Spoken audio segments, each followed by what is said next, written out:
In 2026, a single decision could shake the global economy. Markets could crash, currencies could spiral, and a new financial war could erupt across the world. This is the story of Donald Trump and the coming clash between his policies and the rising power of BRICS. The question is simple: could Trump become the biggest threat to the world economy in 2026? Welcome to Financial Power History, where money shapes empires and decisions change the world. Donald Trump has never seen the world economy as a neutral system. To him, it is a battlefield. From the very beginning, Trump believed that money, trade, and currencies are weapons of national power. Where other leaders talk about cooperation, he talks about leverage. Where diplomats see balance, he sees winners and losers. This mindset shaped everything he did. Tariffs were not just economic tools, they were pressure points. Sanctions were not just punishments, they were signals of dominance. And the US dollar was not just a currency, it was a strategic asset.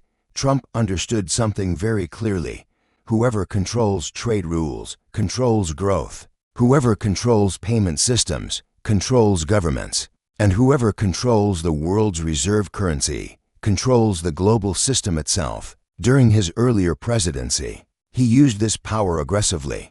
China was hit with trade wars. Iran was cut off from the financial system. Russia faced waves of sanctions. Even traditional allies in Europe were threatened with economic pressure. The message was simple: America would no longer protect the global system for free. Every nation would either align with US interests or pay an economic price. But this approach created a dangerous reaction. Instead of submission, it produced resistance. Countries began to realize that dependence on the dollar made them vulnerable, that a single political decision in Washington could freeze reserves, block trade, and destabilize entire economies, and that as long as the US controlled the financial system, no nation was truly safe. Trump's economic nationalism accelerated this realization. By turning the dollar into a weapon, he exposed its power, but also its weakness. Because once money becomes a tool of coercion, others begin searching for alternatives. Trade partners start settling in local currencies. Central banks start reducing dollar reserves. Alliances start forming outside the US-led system. This is the paradox of Trump's strategy.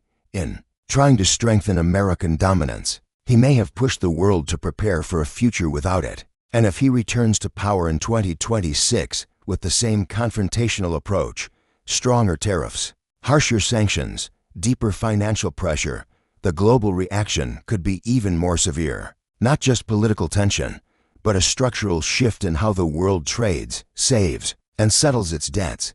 A shift that could shake the foundations of the global economy itself. By 2026, the global economic landscape will no longer be the same one Trump faced before. A new power bloc is rising, and it is built not on ideology, but on resources, trade, and financial independence.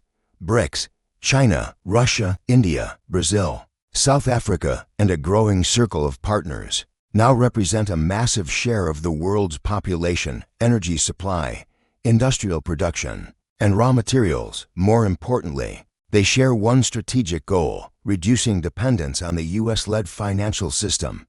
This is where Trump becomes a destabilizing factor. Trump does not believe in slow diplomatic adjustments. He believes in pressure, in confrontation, in forcing outcomes. If he returns to power, his instinct will be to confront BRICS head-on. Stronger sanctions on Russia, tougher trade barriers on China, financial pressure on countries that try to bypass the dollar, warnings to allies not to cooperate with alternative payment systems.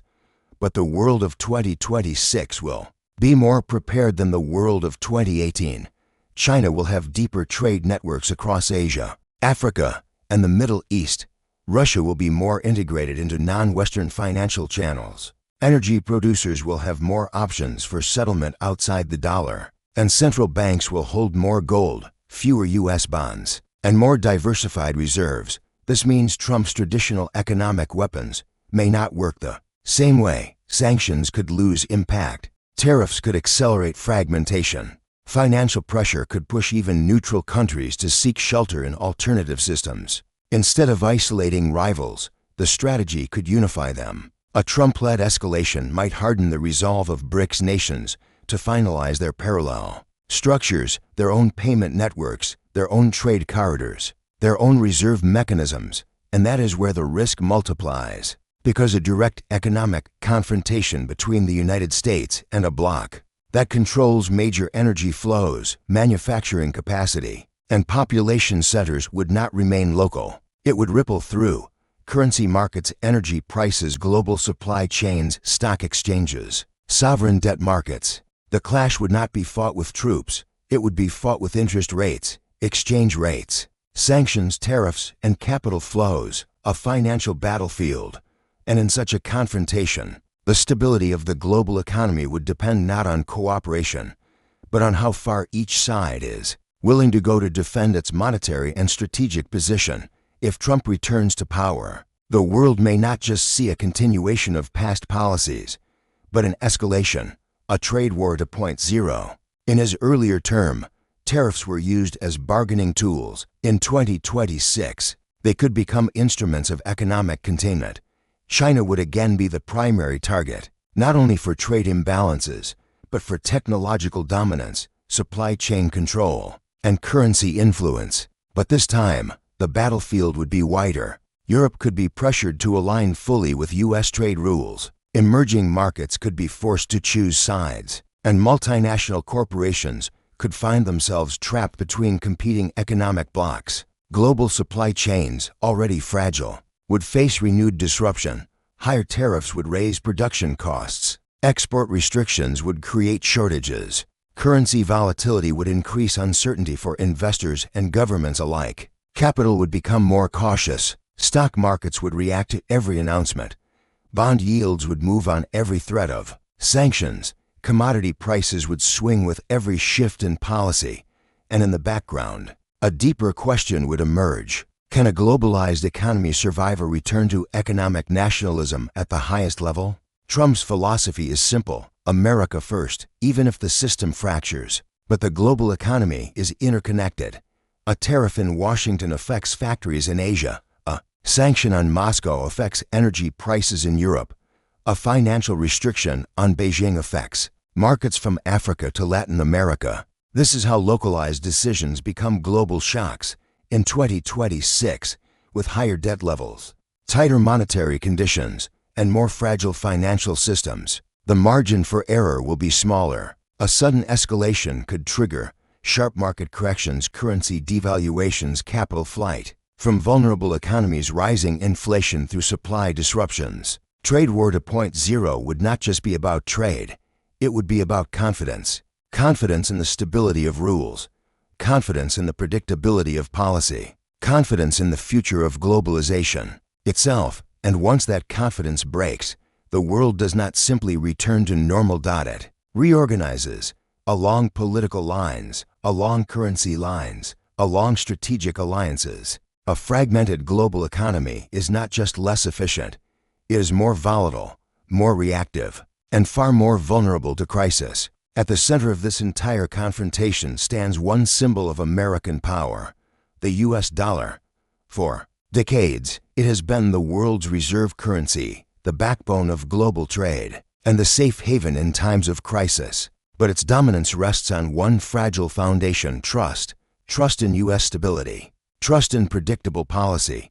Trust that the financial system will not be weaponized beyond limits. A second Trump presidency could test that trust. Aggressive sanctions, financial restrictions, and political pressure would once again turn the dollar into a strategic weapon. In the short term, this might strengthen demand for the currency as investors seek safety. But in the long term, it could accelerate a dangerous trend: de-dollarization. Central banks would continue reducing exposure to U.S. debt.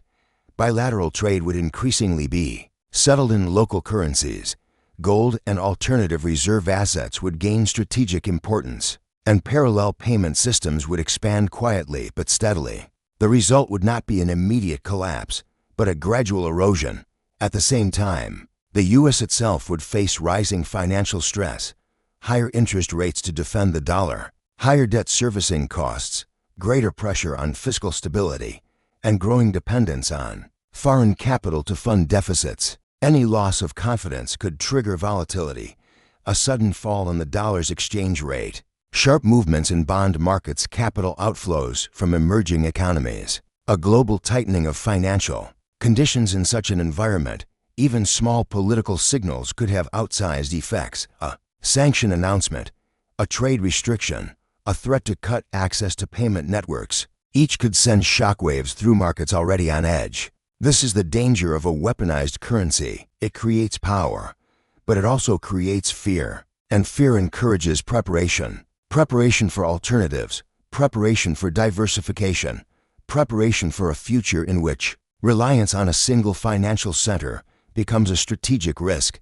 By 2026, the world may not abandon the dollar, but it may no longer trust it unquestioningly. And in the world of finance, loss of unquestioned trust is the first step toward systemic change. Not collapse, but transformation. A slow shift in the balance of monetary power, one policy decision at a time. By 2026, the world could be standing at a financial crossroads. On one side stands the old order, a system dominated by the US dollar, Western financial institutions, and rules shaped after World War II. On the other side stands a new reality, a multipolar world, rising blocs like BRICS, alternative trade routes, and growing resistance to financial dependence on any single power.